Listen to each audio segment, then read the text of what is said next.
First at 5. From the University of Florida's College of Journalism and Communications, you're watching WUFT News. Welcome to WUFT News First at 5. I'm Ophelie Jacobson. And I'm Kendall Brandt. Thanks for joining us. If you were outside today, you probably noticed just how cold it is. I certainly did. WUFT's Shawn Humphrey is here to tell us about those dropping temperatures. Shawn? Well, it's certainly going to be super cold tonight, but right now we're getting a little bit of refuge, so you've got some time to prepare.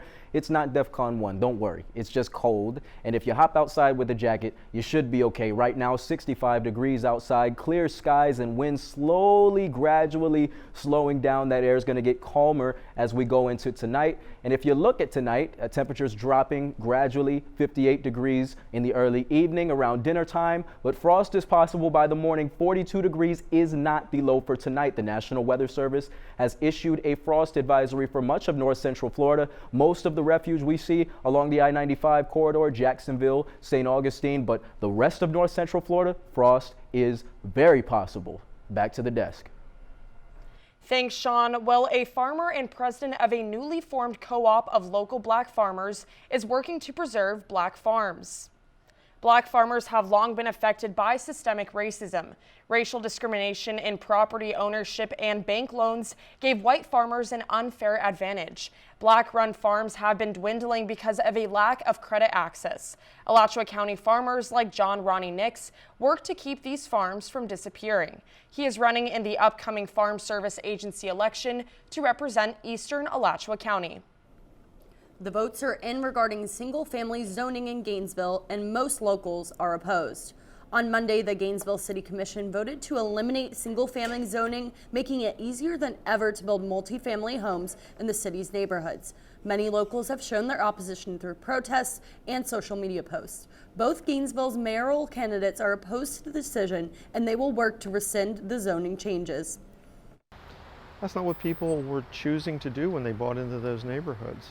So unless it's rescinded, it will have a big impact. It was a drastic move, a very large change in our land use and zoning policy, and I think it was too big a bite. You'll hear more about the candidates' thoughts on the zoning decision and other local issues during the mayoral debate next week. WUFT is working with the Gainesville Sun to hold a debate between runoff candidates Harvey Ward and Ed Bilarski. The UF Levin College of Law will host the event on Tuesday, October 25th. You can get tickets to attend through WUFT.org, and you can submit potential questions by emailing GainesvilleVoice@gmail.com. The debate will be featured live on WUFT-FM, our website, and the newspaper's website. The UF Senate is speaking out against the selection of Ben Sasse as the final president, or the finalist for the school's next president. The UF student government unanimously passed a resolution Tuesday condemning the search committee and student body president Lauren LeMasters. The resolution calls for LeMasters to vote no on Sasse's confirmation. Sponsors from both sides of the aisle signed the resolution. Minority Party leader for the Change Caucus, Faith Corbett, says she hopes the resolution will bring change. I think at this point, it's disheartening that Gator elected officials are still shocked when students are disappointed in decisions that are made behind closed doors. So I think the best case scenario is that we can hope that student body president Lauren LeMasters actually opens up public forums for students to hear about her decisions that she's going to make. The UF Board of Trustees has to approve the recommendation of Sasse as the president and is scheduled to consider the appointment on the 1st of November. The nomination of Republican senator has caused some controversy on UF's campus. Well, Florida's best schools are now getting a cash treat this Halloween season. Florida Governor Ron DeSantis granted $200 million from the Florida School Recognition Fund to qualifying K-12 schools. These qualifications include schools with an A grade or schools that improved in the past year. Schools can use the funding for staff bonuses, educational equipment, or on ways to improve student performance. Buchholz High School got awarded the most money in Alachua County. That's $423,000. Caring and Sharing Learning Charter School principal Curtis Peterman intends to use this money to take care of his faculty. 99% of the time is usually used for staff bonuses. and it's spread out not just for the teachers, but it's for the paraprofessionals, it's for the secretaries, it's for the custodian, it's every person who's on campus. Schools have until February 1st to decide how to allocate the money. A bridge damaged by Hurricane Ian is now open for the first time in weeks. Such great news, Kendall. No, for sure. And speaking of grand openings, an aquatic amusement park is making a splash with a new roller coaster. You'll learn more about this revolutionary new ride after the break.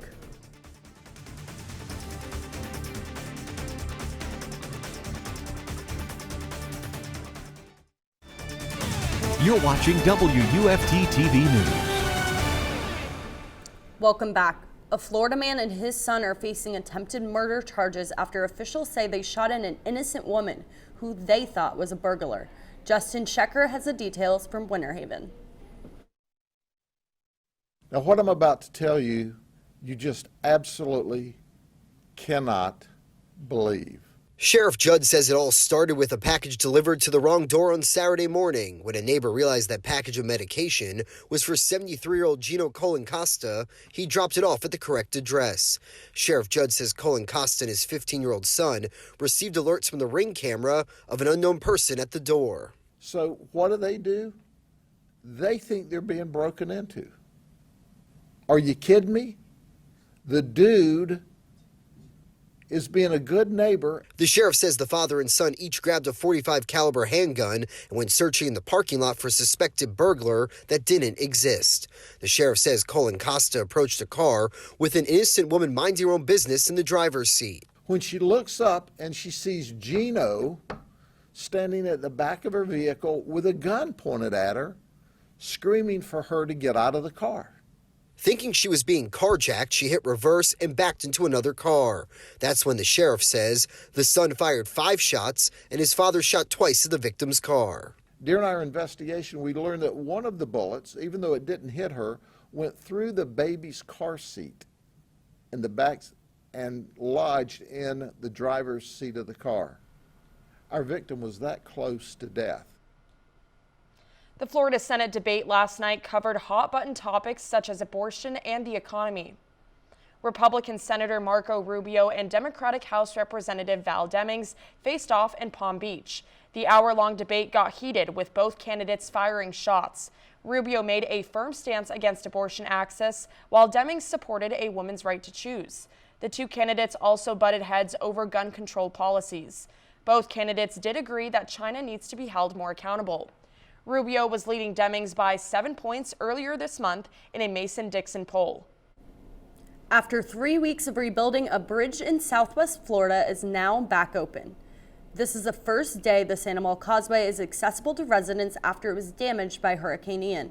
The causeway was originally supposed to open at the end of the month. However, officials say 36,000 hours went into repairing the road ahead of schedule.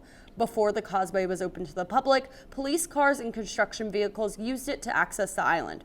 Governor Ron DeSantis explains how far rebuilding efforts have come. 3 weeks ago, Hurricane Ian destroyed the Sanibel Causeway in 3 different places. But today I'm happy to report that starting at 11 a.m., the causeway will be reopened for the citizens of Lee County. While repairs are only temporary, this is the beginning of Sanibel's recovery. The causeway is the only bridge that connects Sanibel Island and Fort Myers.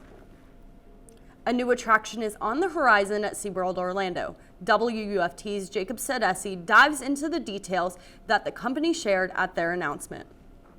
What are we going to call our 7th roller coaster? Here we go.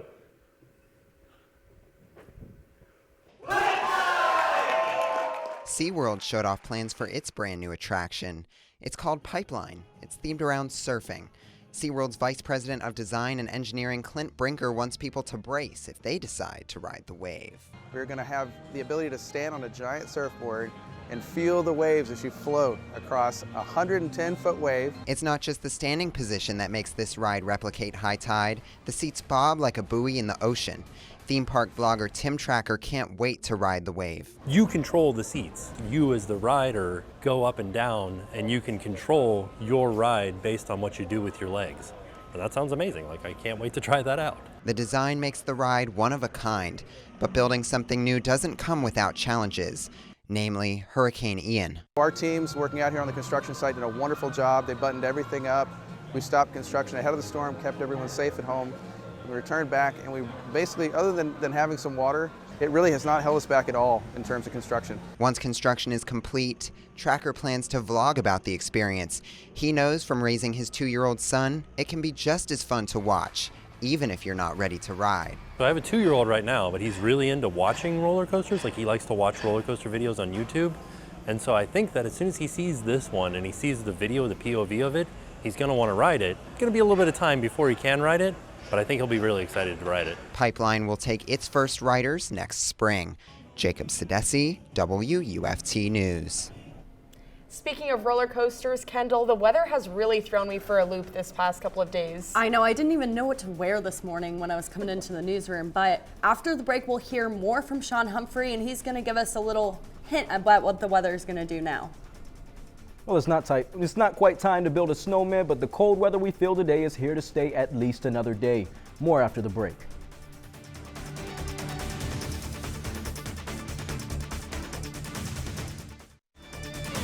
You're watching WUFT TV News. It's not quite ice cold, but we're having some chilly days these next couple of days. The temperature change over the past 24 hours isn't quite too significant, but in a sea of sevens, if you're asking where's Waldo, it's right in the middle of your screen. Let's take a look live at the University of Florida. Clear skies. Whoops. That's all good. We'll go back to it. I know you want to hear about it. If we take a look live at the University of Florida, the skies are nice and clear. Clear skies should be happening going into tonight, and those wind speeds are going to get slower and slower and slower. And if you know anything about physics, when molecules are moving and bumping up against each other, it's hot. It's hotter. That's why when you rub your hands together, you get friction. It gets hotter. But when these wind speeds slow down and the air molecules stop moving, we get colder and colder and colder. And that's the big story for tonight. And if you look this evening, over the next few hours, temperatures are getting colder and colder. 46 degrees is not the low for the night. It's actually going to get about 9 degrees cooler. And if we move forward, we're going to see wind speeds making it feel a little bit chilly outside right now, but once again, these winds are going to slow down, the air is going to get more still, and when molecules don't move, that's why an ice cube is nice and packed together. That's why hailstones are nice and packed together, because the molecules there are not moving. That's your physics and chemistry lesson for today. If you needed it, if you didn't need it, sorry, actually I'm not. But hey, frost is possible tonight. That is the big story tonight. The National Weather Service has issued a frost advisory for much of north central Florida. And if you look down the I-95 corridor, Jacksonville, St. Augustine, those are some of the only areas that are getting refuge from the frost. But if you got plants, you might want to bring them inside because they might not survive the night. Lake City and Live Oak seeing some of the coldest temperatures tonight. Gainesville expected to be around 37 degrees, 33 and 34 in Lake City. Cedar Key are oddball tonight, 52 degrees for some reason. I don't know why, but hey, let's take a look at our 6-day forecast, our 6-day forecast. If I was forecasting 30 days, we wouldn't be able to fill the time that we have. But hey, 6 days, 72 degrees, the high for today, and the high for tomorrow, 37 degrees, the low overnight, and temperatures are going to be getting warmer and warmer as we go into Monday and Tuesday next week. Hey, Jake Reyes has got something to tell us about how frost is affecting farmers in the area. Jake? Thanks, Shawn. Speaking of the weather, this is the first day this fall in Alachua County where temperatures were below 50 degrees. I spoke to a farmer who told me he may lose thousands of dollars in selling crops if it continues to be this low.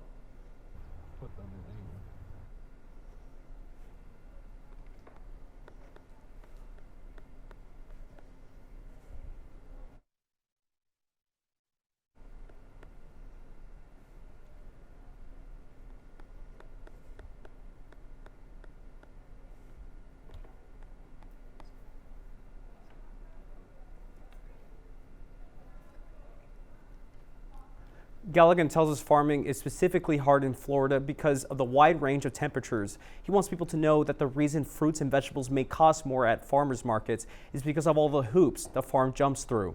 Back to the desk. And we apologize for some technical difficulties on that story, but you can catch the full story on WUFT.org. Moving over to sports, Major League Baseball continues its postseason today. Yes, they do, and the Yankees and Guardians faced off yesterday, and only one team can advance. Who's moving forward and who's being eliminated? That's next on Sports with Will Levenson.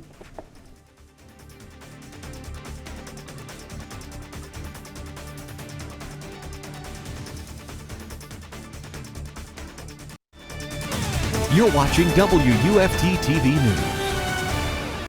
The 11th ranked Florida Gators volleyball team is set to hit the hardwood tonight. Florida looks to stay hot in a date with rival Georgia. The Gators have won 5 consecutive games and 12 of their last 13. Boy, they're on fire. The Bulldogs, meanwhile, are coming off back-to-back losses to Auburn, but have had 10 days to rest before this one. First serve is scheduled for 7 p.m. from the O-Dome. Thanks, Will. And before we go, one last check on the weather. Yep, the big story for tonight is the frost advisory over much of north central Florida as temperatures drop into the 30s over much of this area of the state. We're seeing lower temperatures in the Panhandle, 33 degrees in Live Oak and 33 degrees in Perry, 37 in Gainesville, the I-95 corridor getting some refuge from that. But if we look at our 6-day outlook, I'm going all the way over here, 86 degrees Tuesday as temperatures slowly rise. Back to the desk. Thanks, Shawn. Definitely looking forward to those rising temperatures. As always, BBC World News is next, and the PBS News Hour is coming up at 7. But as you know, your local Florida news is always on at WUFT.org. Have a great night.